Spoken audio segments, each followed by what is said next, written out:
পরাইকের কাছে। ঝন্টুবাবু, ইভিএম নিয়ে কি বলবেন? ইভিএম নিয়ে কি বলবো, তার আগে রবীন্দ্রনাথ ঠাকুরকে খুব মনে পড়ে তো মাঝে মধ্যে, রবীন্দ্রভারতীতে কাছে অধ্যাপনা করি। এই রবীন্দ্রনাথ ঠাকুর বহুকাল আগে বলে গেছিলো, হয়তো মমতা ব্যানার্জির মতো পলিটিশিয়ানদের কথা ভেবেই হয়তো ভবিষ্যতে আসবেন এরকম কেউ উনি লিখেছিলেন চটক লাগাইতে করতালি জাগাইতে চেঁচাইয়া ভূত ভাগাইতে এরা তৎপর। এবার ভূতটা কি?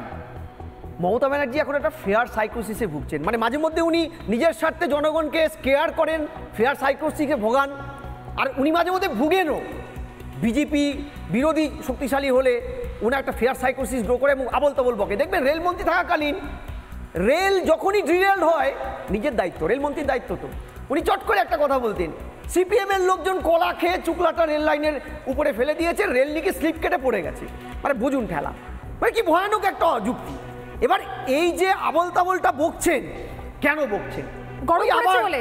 গরম পড়েছে বলে? না না না না, মানে গরম পড়েছে বলে আবল তাবল বকার কারণ কি গরম টেম্পারেচার?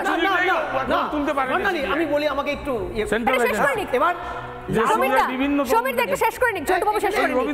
এক এক করে বলুন প্লিজ। নোবেল চুরিটা আমি বলি, এক এক করে বলুন আপনাদের চুরি ছাড়া আর কিছু নোবেল চুরি। এক এক করে বলুন প্লিজ, প্লিজ আমি রিকোয়েস্ট করছি, প্রত্যেককে শুনতে চাইছেন, নির্বাচন চলছে দেশে, এক এক করে বলুন। ঝন্টুবাবু, লালন বাবু কিন্তু বলে গেছেন মন্তর আপন বলতে কে আছে। এবার মমতা ব্যানার্জির এই যে আপন লোকগুলো, পার্থ, অভিষেক, লালু বালু চালু, এরা এতটাই মমতাকে এই মুহূর্তে দিশাহীন ট্র্যাপে ফেলে দিয়েছে যে ওনার এই ফিয়ার সাইকোসিসটা স্বাভাবিক। এই লালনের আপনজন আর মমতার আপনজন তাকে যে এই অবস্থা তৈরি করে দিয়েছে, আপনি খেয়াল করবে সোনালী। একটাই প্রশ্ন, মানে কি হিন্ট আপনি কি পাচ্ছেন? মানে এই প্রবল গরমের জন্য আবল তাবল বকা, নাকি আসন্ন 6-0 ইতিমধ্যে হয়ে গেছে সেই জন্য আবল তাবল বকা?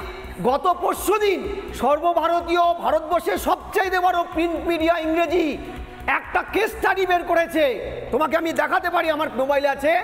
সারা ভারতবর্ষ সমেত পশ্চিমবঙ্গে 2 দফায় ভোটের পার্সেন্টেজের সাথে টেম্পারেচারকে কোরিলেট করে কোরিলেশনাল একটা স্টাডি বের করেছে। সেখানে বলছে 19-এর সাপেক্ষে যেহেতু টেম্পারেচার 0.38% হাইপ হয়েছে অ্যাভারেজ, তাতে ভোটের এই পার্সেন্টেজটা প্রভাবিত করেছে। পশ্চিমবঙ্গে যে 6টা পার্টে ভোট হয়েছে সেখানে টেম্পারেচার কিন্তু গড় টেম্পারেচার থেকে অনেক কম। এই যে ভোটটা বাড়ছে, দ্বিতীয় একটা কারণ এখানে ভোটের বৃদ্ধির কারণ হচ্ছে তৃণমূলের অ্যান্টি ইনকামবেন্সি ফ্যাক্টর তৃণমূলের এগেনস্টে গেছে। তাই 6-0 আমি এখানে দায়িত্ব নিয়ে বলছি তোমাকে, আমাদের তদন্ত, আমাদের সার্ভে, এবং আমি ওখানকার ছেলে হিসেবে বলছি চুরি মানুষকে ভোট ব্যাংকে জবাব দিয়েছে এবার এই রাজ্যে। স্বর্ণালী বলার সুযোগ পাবো বলছি, নিশ্চিত পাবেন। সমীর দাদের বক্তব্য শাসক দলের বক্তব্যের রিফ্লেকশন মনে হয় যে ইভিএম নয়, আবার ব্যালট ফিরিয়ে দাও, সেই ব্যালট ফিরিয়ে দাও, চিবিয়ে খেতে পারবো, নিয়ে জলে ডুব মারতে পারবো, জিপ ফেলে তুলে ধরতে পারবো, ব্যালট নিয়ে দৌড়াতে পারবো। স্বর্ণালী 6-0 না, আমার কিন্তু আমার স্বর্ণালী না আমি আসছি, তবে এই মুহূর্তে ব্রেকিং নিউজে নজর রাখবো। এই মুহূর্তে আমি আসছি, 6-0 10-0 আসবো এক এক করে। ব্রেকিং নিউজে নজর রাখছে এই মুহূর্তে ভিভিপ্যাট নিয়ে। এই মুহূর্তে একটা বড় খবর আসছে, ভিভিপ্যাট নিয়ে বড় খবর, ভিভিপ্যাট নিয়ে কমিশনের পদক্ষেপ। ভিভিপ্যাটের তথ্য সংরক্ষণের নির্দেশ দেওয়া হলো। গণনার পর 45 দিন পর্যন্ত তথ্য রাখতে হবে। সমস্ত রাজ্যের মুখ্য নির্বাচনী আধিকারিককে এই নির্দেশ দেওয়া হয়েছে। গোটা প্রক্রিয়ার ভিডিওগ্রাফির নির্দেশও দেওয়া হয়েছে। সুপ্রিম কোর্টের নির্দেশের পরই পদক্ষেপ কমিশনের। গণনার পর 45 দিন পর্যন্ত তথ্য রাখতে হবে, সোজাসুজি নির্দেশ কমিশনের ভিভিপ্যাট নিয়ে। রাজ্যের সমস্ত মুখ্য নির্বাচনী আধিকারিককে নির্দেশ। বিট্টু রায়চৌধুরী আমাদের প্রতিনিধি আমার সঙ্গে রয়েছেন। খুব সংক্ষেপে একবার জানবো বিট্টু, কি জানতে পারা যাচ্ছে, মানে এই একদম এত কঠিন নির্দেশ, কঠিন পদক্ষেপ কেন? সোনালী, ভিভিপ্যাটের সঙ্গে তোমাকে আমি জানাবো যে ভিভিপ্যাটের সঙ্গে সিম্বল লোডিং ইউনিট বলে একটা বস্তু থাকে এবং সেই মেশিনটা মূলত সংরক্ষণ, তার পাশাপাশি ভিভিপ্যাটের ওপর নজর রাখা হবে। এবং যেটা জানা যাচ্ছে সিম্বল লোডিং ইউনিটকে মূলত 45 দিন অর্থাৎ গণনার পর 45 দিন সংরক্ষণ করা হবে। সংরক্ষণের পদ্ধতি কি, যেটা জানা যাচ্ছে যে কমিশন জানিয়েছে সিম্বল লোডিং ইউনিটকে গোলাপি পেপারের মাধ্যমে সিল করে সেটাকে ট্রাঙ্কে ভরে রাখতে হবে প্রথমত। দ্বিতীয়ত যে সিলের ওপর স্বাক্ষর করতে হবে সংশ্লিষ্ট যেই এলাকার, সেই এলাকার সমস্ত কেন্দ্রের যারা প্রার্থীরা রয়েছেন তারা, এবং তার পাশাপাশি পাশাপাশি ইউনিটকে সুরক্ষিত রাখার জন্য রিটার্নিং অফিসার এবং তার পাশাপাশি মুখ্য নির্বাচনী যিনি আধিকারিক রয়েছেন জেলার তাকে নির্দেশ দেওয়া হয়েছে। এবং এক্ষেত্রে দাঁড়িয়ে গোটা প্রক্রিয়াটা তোমার ভিডিওগ্রাফি হবে, যেটা এখনো পর্যন্ত জানা যাচ্ছে। ভিভিপ্যাটের সঙ্গে মূলত সিম্বল লোডিং ইউনিটটা থাকে এবং সমস্ত বিষয়টাই নজরে রাখা হচ্ছে সুপ্রিম কোর্টের অর্থাৎ বিট্টু আরো স্বচ্ছতা বাড়ছে, আরো স্বচ্ছতা বাড়ছে, আরো স্বচ্ছতা রাখার জন্য এই পদক্ষেপ তাদের কাছে।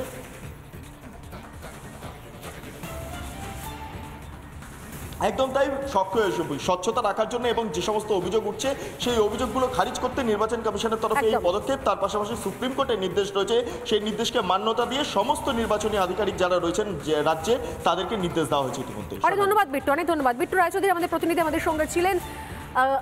ভিভিপ্যাটের তথ্য সংক্রান্ত খুব একদম স্পেসিফিক সোজাসুজি নির্দেশ এসে পৌঁছেছে।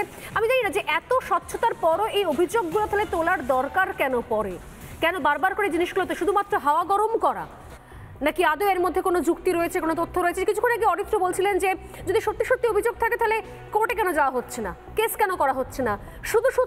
শুধু হাওয়া গরম করা বা হাওয়াবাজি, শুধুমাত্র ভোটবাজি, এগুলোর কারণটা কি? বিভিন্ন রাজনৈতিক দলের প্রতিনিধিরা প্রতিক্রিয়া দিয়েছেন, একবার শোনাবো, তারপর আসছে অরিত্রর কাছে। নির্বাচন কমিশন প্রথম দফায় বলল 60% ভোট, দ্বিতীয় দফায় 61, এখন দুদিন পরে বেড়ে হয়ে গেল 66%। এটা ভোজবাজি নাকি? আপনি ঠিক একই রকমই আমাদের পশ্চিমবাংলায় পুরসভা নির্বাচনে বা পঞ্চায়েতের নির্বাচনে যা ভোটের পার্সেন্টেজ বললো, 3 দিন পরে বললো ভোট পার্সেন্টেজটা বেড়ে গেছে। রাজ্যের নির্বাচন কমিশন যেমন ভুতুরে কাণ্ডে চলে, দিল্লিতে নির্বাচন কমিশন তারাও কি একই রকম ভুতুরে কাণ্ডে চলছে? রাজ্যে আমরা দেখতে অভ্যস্ত ছিলাম মমতা ব্যানার্জির সরকার এবং নেতৃত্বে। সারা দেশে বিজেপি এখন দেখছে তৃণমূল যেভাবে পশ্চিমবাংলায়, বিজেপি সেভাবে দিল্লিতে। 1952 সালে ভারতবর্ষে প্রথম লোকসভা নির্বাচন হয়েছে। তারপর থেকে সপ্তদশ লোকসভা নির্বাচন পর্যন্ত কোনোদিন আমরা দেখিনি যে ভোট হয়ে যাওয়ার 12 দিন 14 দিন পরে ফাইনাল ভোটের পার্সেন্টেজ ডিক্লেয়ার হচ্ছে। সবসময়তেই ভোট হয়ে যাওয়ার কিছু সময়ের মধ্যে নির্বাচন কমিশন অফিসিয়ালি ঘোষণা করে দেয় কত পার্সেন্ট ভোট পড়েছে। এইবারে আমরা দেখলাম প্রথম দফা নির্বাচনের 12 দিন পরে এবং দ্বিতীয় দফা নির্বাচনের 4 দিন পরে নির্বাচন কমিশন ভোট পার্সেন্টেজ ঘোষণা করছে এবং সেখানে প্রথমে প্রাথমিকভাবে ঘোষিত পার্সেন্টেজের থেকে ভোটের পার্সেন্টেজ বেশি দেখা যাচ্ছে। কোথাও একটা ভোট ম্যানিপুলেশন, ইলেকট্রনিক ভোটিং মেশিনে ম্যানিপুলেশনের সম্ভাবনা একেবারেই উড়িয়ে দেওয়া যাচ্ছে না। ইভিএমটা এত ভালো মেশিন আর কোথাও পাওয়া যায় না। এই ইভিএমটাই বিজেপি শাসিত রাজত্বে, আরে সব জায়গার মেশিন, এটা কি এক জায়গার? সেখানেও তো ভোট পড়েছে, এগেন্স্ট বিজেপিও তো ভোট পড়েছে, তাহলে সেগুলো কি? আসবো রিয়াকশন নেবে, একদম সময় খুব অল্প। লাস্ট ল্যাপে অরিত্রের কাছে সরাসরি আসছে। অরিত্র, শুধু ভোটবাজি, হাওয়া গরম করা, নাকি সত্যি এর কোনো যুক্তি, বাস্তব তথ্য রয়েছে? কারণ অফিসিয়ালি বিরোধী রাজনৈতিক দল কেউই তো এই নিয়ে কোনো অফিসিয়াল কমপ্লেন লঞ্চ করেনি। অরিত্র, দেখুন, এই মুহূর্তে আমার যেটা মনে হচ্ছে যে তৃণমূল কংগ্রেসের একটা দিশেহারা টাইপের অবস্থা হয়েছে। তার কারণ আপনি যদি দেখেন, তৃণমূল কংগ্রেস তারা পরিষ্কারভাবে বলতেই পারেনি যে তাদের এই ভোটের এজেন্ডাটা কি। তারা সবসময় বলে যে আমরা বিজেপি বিরোধী এজেন্ডা করছি। এইটা কোনো লিডারশিপ, এইটা কোনো অ্যাডমিনিস্ট্রেটিভ পলিসি হতে পারে না। আপনি মোদির বিপক্ষে কি পলিসি আনবেন? সমাধানের রাজনীতি একজনকে হাঁটিয়ে আপনি কি করবেন? আপনাকে মমতা বন্দ্যোপাধ্যায়কে যদি আমি প্রধানমন্ত্রী বানাই, তাহলে আপনি কি পলিসি আনবেন? সেই সব কোনো আইডিয়া নেই। শব্দ বিরোধীরাই বলছে গালাগালি এজেন্ডা না, গালাগালি কি এজেন্ডা করা কখনো রাজনৈতিক এজেন্ডা হতে পারে না। সত্যিই যাচ্ছেন না। দ্বিতীয় কথা হচ্ছে আমাকে যদি সুযোগ দেয় স্বর্ণালী, সমস্যা রয়েছে। তার কারণ বিভিন্ন জায়গাতেই যে কেন একাধিক দফায় ভোট হয়, এর পেছনে ইলেকশন কমিশন জাস্টিফিকেশন দিয়েছে।